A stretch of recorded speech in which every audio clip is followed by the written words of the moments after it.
हरे कृष्णा। आप सभी का दिन शुभ और मंगलमय हो। आज आप सब माघ महात्म्य का 19वां अध्याय सुनेंगे।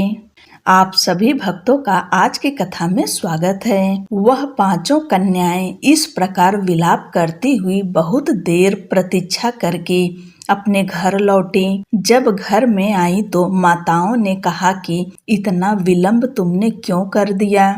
तब कन्याओं ने कहा कि हम किन्नरियों के साथ क्रीड़ा करती हुई सरोवर पर थी और कहने लगी कि आज हम थक गए हैं और जाकर लेट गईं। वशिष्ठ जी कहते हैं कि इस प्रकार आशय को छुपाकर वह विरह की मारी पड़ गईं। उन्होंने घर में आकर किसी प्रकार की क्रीड़ा नहीं की। वह रात्रि उनको एक युग के समान बीती। सूर्य नारायण के उदय होते ही वह अपने आप को जीवित मानती हुई माताओं की आज्ञा लेकर गौरी पूजन करने वह कन्याएं वहां पर जाने लगीं। उसी समय ब्राह्मण भी स्नान करने के लिए सरोवर पर आया।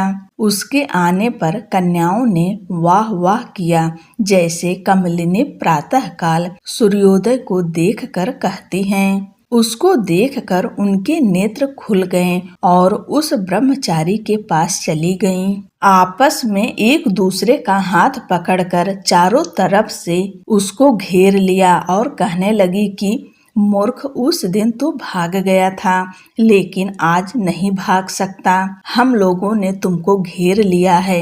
ऐसे वचन सुनकर बहुपास में बंधे हुए ब्राह्मण ने मुस्कुरा कर कहा, तुमने जो कुछ कहा सो ठीक ही है, परंतु मैं तो अभी विद्याभ्यास और ब्रह्मचारी हूँ। गुरुकुल में मेरा विद्याभ्यास पूरा नहीं हुआ है। पंडित को चाहिए कि जिस आश्रम में रहे उसके धर्म का पालन करें। इस आश्रम में मैं विवाह करना धर्म नहीं समझता।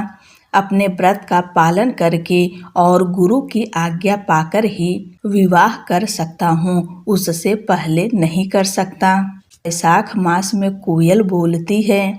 वह कहने लगी कि धर्म से अर्थ और अर्थ से काम, काम से धर्म के फल का प्रकाश होता है। ऐसा ही पंडित लोग और शास्त्र कहते हैं। हम काम सहित धर्म की अधिकता से आपके पास आई हैं, सो आप पृथ्वी के सब भोगों को भोगिए। उस ब्राह्मण ने कहा कि तुम्हारा वचन सत्य है, किंतु मैं अपने व्रत को समाप्त करके ही विवाह कर सकता हूँ, पहले नहीं कर सकता। तब वे कन्याएं कहने लगीं कि तुम मूर्ख हो। अनोखी औषधि, ब्रह्म बुद्धि, रसायन सिद्धि, अच्छे कुल की सुंदर नारियां तथा मंत्र जिस समय प्राप्त हो तभी ग्रहण कर लेना चाहिए। कार्य को टालना अच्छा नहीं होता।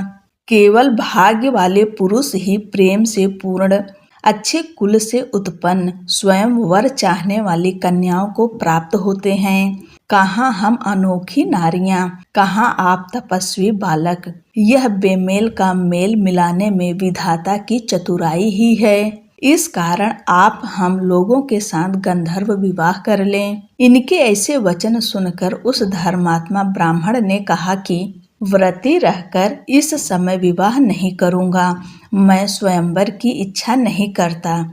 इस प्रकार उसके वचन सुनकर उन्होंने एक दूसरे का हाथ छोड़कर उसको पकड़ लिया। सुशीला और सुरस्वरा ने उसकी भुजाओं को पकड़ लिया।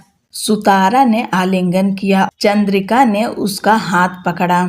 फिर उसने क्रोधित होकर उनको श्राप दिया कि तुम डायन की तरह मुझसे चिपटी हो, इस कारण पिशाचनी हो जाओ। ऐसे श्राप देने पर वह उसको छोड़कर अलग खड़ी हो गई। उन्होंने कहा कि हम निरपराधियों को वृथा क्यों श्राप दिया। तुम्हारी इस धर्मज्ञता पर धिक्कार है। प्रेम करने वाले से बुराई करने वाले का सुख दोनों लोकों में नष्ट हो जाता है। इसलिए तुम भी हम लोगों के साथ पिशाच हो जाओ। तब वे आपस के क्रोध से उस सरोवर पर पिशाच पिशाचनी हो गए और बस पिशाच पिशाचनी कठिन शब्दों से चिल्लाते हुए अपने कर्मों को भोगने लगे।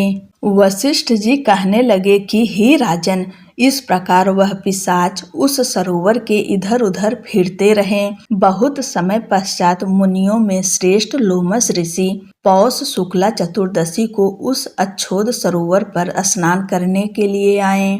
जब क्षुधा से दुखी इन पिशाचों ने उनको देखा तो उनकी हत्या करने के लिए गोल बांधकर उनको चारों तरफ से घेर लिया। वेद निधि ब्राह्मण भी वहां पर आ गए और उन्होंने लोमस ऋषि को साष्टांग प्रणाम किया। वे पिशाच ऋषि के तेज के सामने ठहर न सके और दूर जाकर खड़े हो गए।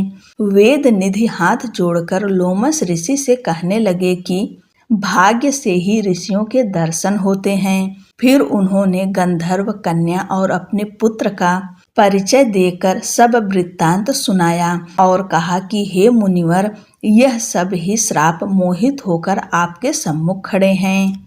आज इन बालकों का निस्तार होगा, जैसे सूर्योदय से अंधेरे का नाश हो जाता है।